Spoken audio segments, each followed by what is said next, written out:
Okay, isa na namang tutorial po ito para po dun sa senaryo po na meron pong tinatawag na FISARO or for issuance of SARO.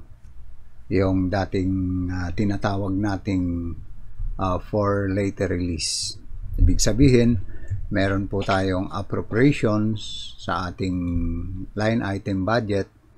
Halimbawa sa central office, regional office, division, or sa school level na implementing units. Ito sa example na ipapakita ko po ay yung sample sa division office na meron pong FISARO or for issuance of SARO. Ibig sabihin, nakikita po yung budget niya na meron po sa appropriation pero hindi pa siya naka-release. Okay, yung na kasi yung tawag ngayon. Pero parang pareho rin lang, binago lang yung tawag, pero for later release pa rin siya. Subject to special budget request. Saka dun siyempre sa supporting documents kung mayroon na siyang details and other documents required by DBM.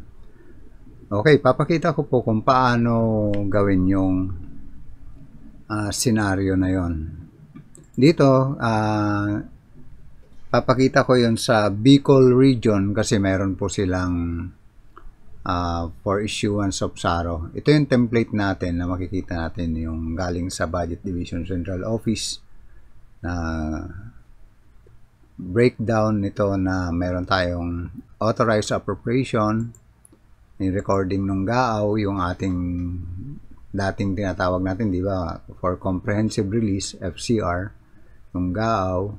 Meron naman tayo mga direct releases to regional office or DPWH na nakalagay po dun sa DBM National Budget Circular na nakalagay sa Annex A1. Then yung adjusted allotment, ito yung for issuance of SARO. Okay, dun tayo mag-focus sa issuance of SARO. Kasi mapapansin mo rito, dito tayo sa sample ng Camarines Norte. Yan, medyo enlarge ko lang rito. Yan, Camarines Norte tayo. Yan, tapos mayroon siyang breakdown ng MOE rito. Ito yung allotment received column dito sa ating recording sa BMS. Yan, lahat yan allotment received column hanggang dun sa kahuli-hulihan na object niya. Pero mapapansin nyo rito sa last object, yung other maintenance and operating expenses, meron siyang 10 million itong Camarines Norte. Yung mga ganitong case po ay nangyayari pag meron pong mga insertion yung ating mga legislature, halimbawa kung sino man yung nag-insert nito during budget legislation. Yan, nag-insert ng 10 million dito sa Camarines Norte, other MOE po yung nakalagay sa kanya. Mapapansin nyo po dito, hindi siya nakalagay dun sa comprehensive release sa GAAW. Nandito lang siya sa appropriation, kaya lumalabas na for issuance of SARO siya, subject to submission of special budget request to the DBM. Okay, paano recording natin yan? Okay, ganito lang mangyayari kasi wala ito sa allotment received, pakikita natin sa BMS. Okay, dito sa BMS, nakaset siyempre yan dito sa GMS, kasi GMS po yun, yung makikita natin dito under siya ng General Management Supervision. Yan, may PS, may MOE. Okay, tapos dito, siyempre, nando sa General Management Supervision Division proper. Yan, hindi ko lang kung dito kung ilang milyon yung nandyan dito. Kung anong milyon, ilang milyon ba yung kanyang budget. Pakita natin dito, 26,597. Ibig sabihin may 26,597 yung Camarines Norte. Yan, kaya ito yung breakdown nun na by object. Yan, dito. Pero dahil mayroong 10 million na unreleased or for issuance of SARO, 16,597 lang yung kanyang GAAW. Okay, papakita natin dito sa recording sa BMS. After dito, naka-set up naman na yan. Yung binigay ko sa inyo itong BMS, nilalagyan na lang na amount. Okay, punta ako sa registry. Dito sa GAAW. Tayo sa first record. Halimbawa, ito MOE. Inisa-isa na natin yung travel, training, ICT supplies. Ayan, ito, inisa-isa na natin. 2 million, 2.3 supplies. Lahat ng object, inisa-isa na po natin dito. Pinakita ko na lang dito yung lahat ng object. Ina-encode na siya. Okay, lahat na yan. Ang hindi ko lang in-encode ay yung 10 million. Yan, bali 16,597.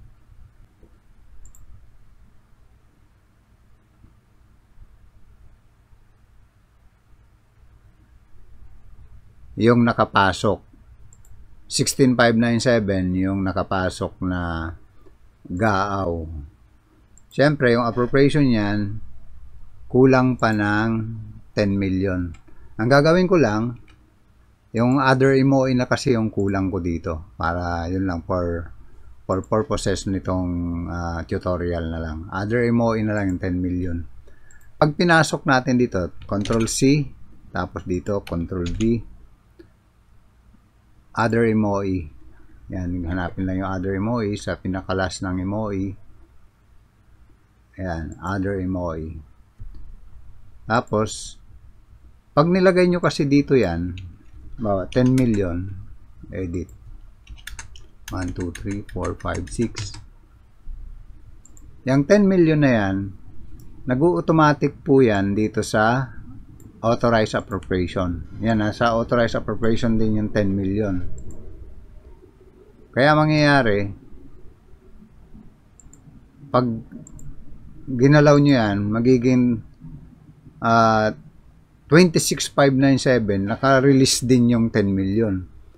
Ay palalabasin po natin na hindi pa yan release. Dito kasi sa entry na to, naka-release na siya. Good as GAAW. Kailangan i-zero natin to. Pag siniro mo yan, kasi nag-automatic po yan dito sa column na authorized appropriation. Dito po nasa kanan, no? Authorized at saka adjustment. Pag siniro po natin to, yan, magsisiro din yun. Yun, nag-zero din po. Diba? Eh, anong gagawin ko? Paano ko papasok? Kasi nagsisiro. Siyempre, dito ka nag-encode. Yan, simple lang. Dito ka mag-encode sa column ng authorized appropriation. Yan, ilalagay mo lang dito yung 10 million. Pwede kasi yon. Dito kasi, kaya nilagay ko rito nag-automatic dito kasi sa hanggang school level natin na implementing unit, matic na yan na pag ano yung allotment niya, yun na rin yung appropriation niya. Kaya naka-automatic yan dyan. Hindi nyo na pinapansin yung authorized appropriation kasi automatic na yan na pumapasok. Anything na in-encode nyo rito sa allotment received column, matic na yan, natatapatan nyo na appropriation. Pero iba kasi yung case na mayroon tayong FISARO, for issuance of SARO, or FLR, hindi dapat naka-receive dito sa GAAW. Nasa authorized appropriation pa rin siya. Kaya dito natin lalagay 10 million, 1, 2, 3, 4, 5, 6. Ayan, editable yan. Okay, ito na yung appropriation niya. Makikita nyo sa baba, 26,597. Yan yung appropriation niya talaga. Pag tinignan natin yung kanyang appropriation, di ba? 26,597. O yan, tama yan. Tapos 16,597 yung GAAW. O, ito po yun, 16,597. Okay, ganun lang ang entries natin dito sa FISARO. Kung sino man yung mga division na mayroon pong FISARO for later release, ganito yung gagawin ninyo sa BMS. Pag tinignan po natin sa reports yan, generate tayo ng reports. January 1, January 31. Tingnan natin dito sa by object. Var 1A. Yan, naka-encode lahat ng MOE. Ayan, naka-encode naman lahat. Camarines Norte, yan, naka-encode lahat yung by object niya. Tingnan natin yung grand total. Yan, yung grand total nung allotment niya, GAAW, 16,597. O, wala yung 10 million dito, di ba, sa allotment received.